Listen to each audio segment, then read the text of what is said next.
As well as the Marines, Pegasus deployed the 1st Air Cavalry Division, the most mobile American unit in Vietnam.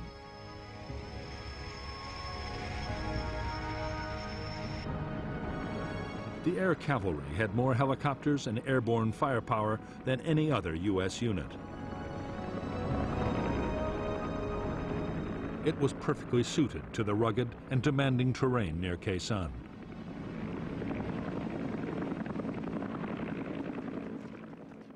For Pegasus, the division's commander, Major General John Tolson, was also given the 1st Marine Regiment, a South Vietnamese airborne task force, and the 26th Marines in Khe Sanh.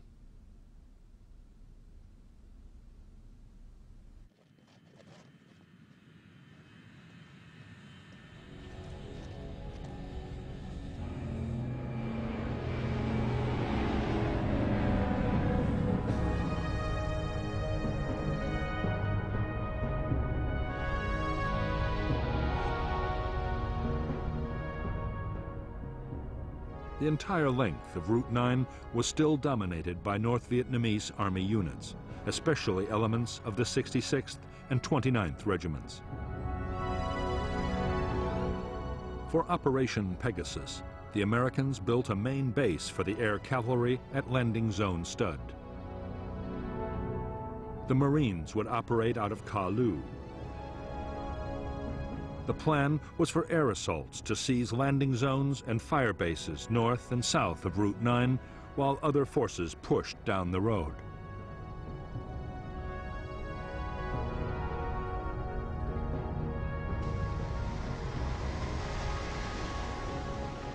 Although the weather was poor for fighter bombers, the weight of American firepower supporting Pegasus was still enormous.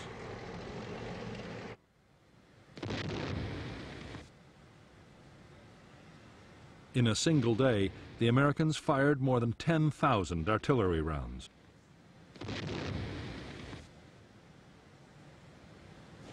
Before the operation was over, B-52s launched 45 arc-light strikes. The American offensive was unstoppable. By April 5, 1968, the air cavalry had forged past Khe Sanh and established landing zones west and south of the combat base.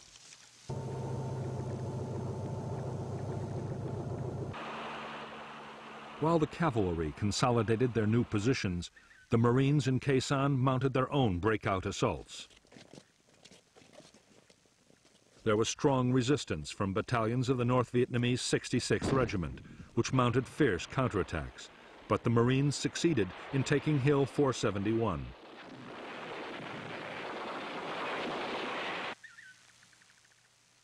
It was the first of a string of NVA hills recaptured over the next few days.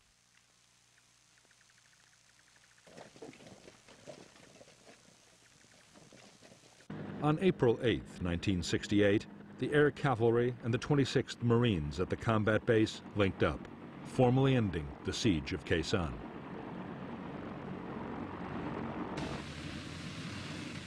In fact, the Marines were less than pleased to be seen as being rescued by the Army.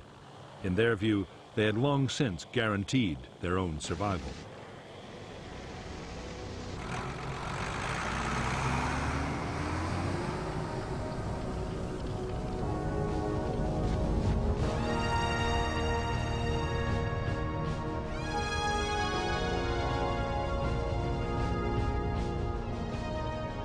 The 77-day siege of Khe Sanh had turned into the biggest single battle of the Vietnam War.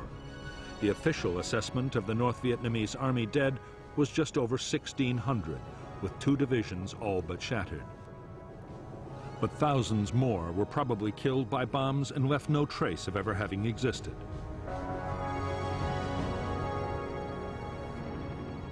By the end of Operation Pegasus, American and South Vietnamese units had suffered 1,000 dead and 4,500 wounded. But official figures state that under 250 had been killed at the Khe Sanh combat base and its outposts.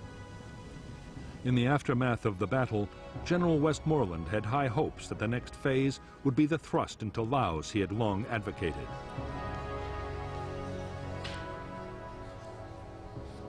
He now had the forces he needed.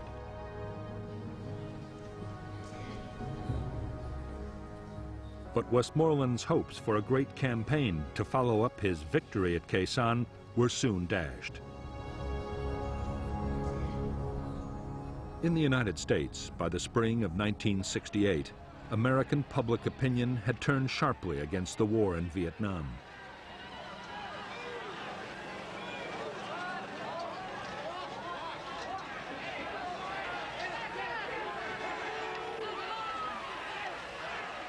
The shock of the Tet Offensive had led many to believe that the U.S. would have to withdraw sooner or later.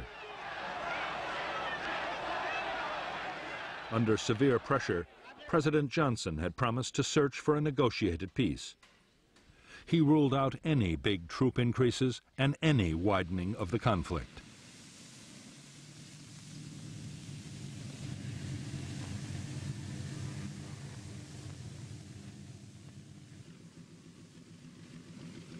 In June 1968, General Westmoreland approved the destruction of the Khe Sanh combat base. The president's decision not to widen the war had meant there could be no offensive into Laos.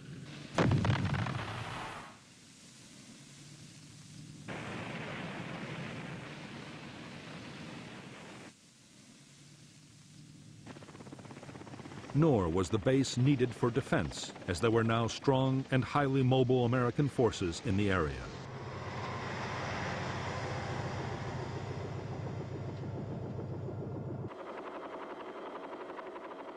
In any case, as both sides were slowly beginning to realize, even as the battle had raged at Khe Sanh, the war had changed out of all recognition.